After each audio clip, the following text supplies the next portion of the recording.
जय श्री राम। श्री राम कथा प्रारंभ। रानी बोली राम को, लाओ यहाँ तुरंत, तभी विदित हो जाएगा कारण तुम्हें सुमंत।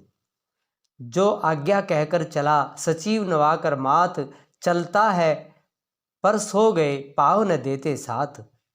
मंत्री ने जाकर कहा, उठे शीघ्र सुखकंद, आए माँ के सामने रामचंद्र सानंद। देखा मूर्छित है पूज्य पिता, माँ की भ्रिकटी है चढ़ी हुई, मानो शिकार जिस जगह पड़ा है वही शिकारन खड़ी हुई।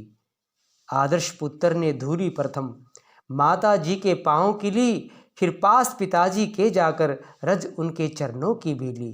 वीणा के स्वर की तरह यह मीठी झनकार पहुंची नीरव के कान में, वह जीवन आधार। कुछ आया चेत खुली आंखें, फिर एक श्वास मुख से निकला, धीरे धीरे अब होठ हिले, हे राम शब्द मुख से निकला। कैकेयी ने तब कहा, राम इधर दो ध्यान, मैं जो कहती हूँ उसे सुनो लगाकर कान। तुम बारे हो सोच रहे किस दुख ने इन्हें दबाया है, इसका कारण बतलाने को मैंने ही तुम्हें बुलाया है। 2 वर देने का वचन मुझे अवधेश्वर ने दे रखा था, जब समय हुआ मांग लिया जो कुछ भी मुझे मांगना था। मांगा यह तिलक भरत को हो, 14 वर्षों वनवास तुम्हें, यह सुन नृप मूर्छावंत हुए, इच्छा थी रखे पास तुम्हें। मंत्री ने जब यह सुना कंपित हुआ शरीर, वही भूमि पर गिर पड़ा हो अत्यंत अधीर। बड़भागी मन ही मन मुस्कुरा पड़े राम सच्चिदानंद, हाथ जोड़कर माता से बोले आनंद कंद। बड़भागी वो बेटा है जो पितु माँ का आज्ञाकारी है, माता यदि यही आज्ञा दो जिंदगी पवित्र हमारी है।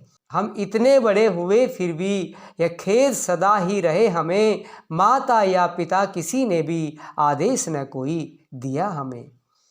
निश्चय है आज स्वर्ण अवसर, आज्ञा हमको देती है माँ, है आज हमारा ओह भाग्य, हमसे सेवा लेती है माँ। हम स्वयं विचार करते थे थोड़ा सा समय वनों में दें, तब जानेंगे हम दुख क्या है जब जीवन दुखी जनों में दे।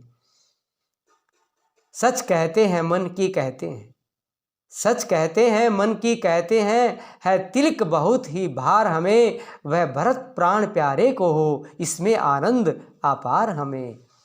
हाँ चिंता कुछ है तो यह है, पितुवर की आज व्यथा इतनी, अचरज है क्या इतने पर ही है इनकी बुरी दशा इतनी। संभव है बात और भी हो जिसका आघात करारा है, मालूम हमें यह होता है कोई अपराध हमारा है। इस प्रकार कहते हुए बड़े पिता की ओर तभी कैकेयी ने कहा, ठहरो करो ना शोर, जितने क्षण यहाँ रहोगे तुम इनका संताप ना जाएगा, बन जाओगे जब तलक नहीं यह पश्चाताप ना जाएगा। इस कारण अच्छा तो ये है दुख और न इनको पहुँचाओ, जितनी जल्दी हट सकते हो इनके आगे से हट जाओ। सुने जिस समय कान से माता के ये बैन, हटे पिता की ओर से तभी पुत्र के नैन। उस समय पिता को मन ही मन अभिवादन कर रघुनाथ चले, माता जी से जो आज्ञा कहे सानंद नवाकर माथ चले। कैकेयी यह कह उठी, और सुनो हे राम, कौशल्या के भी यहाँ हो आओ हे राम। है अंतिम आज्ञा और एक, फिर लौट यहीं पर आना तुम, मैं वलकल वस्त्र मांगती हूँ, वह पहन वनों को जाना तुम। अब जाओ और शीघ्र आओ, यह समय न अधिक मिलन का है, जो समय राजगद्दी का था वही वनोर गमन का है।